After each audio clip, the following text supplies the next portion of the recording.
राम मंदिर प्रतिष्ठार प्रथम वार्षिक अवसर में करणसाही हनुमान मंदिर कमिटी पक्षर मोटरसाइकेल शोभायात्रा गजपति जिला पारलाखेमुंडी स्थित करणसाही आज 11 घंटा समय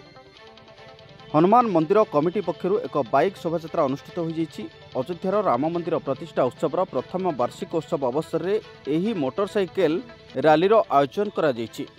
मुख्य अतिथि भाव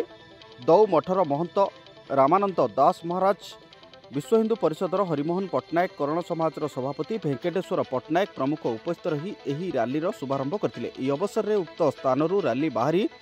नगर परिक्रमा करथिला। कार्यक्रम में वकील राजा पट्टनायक,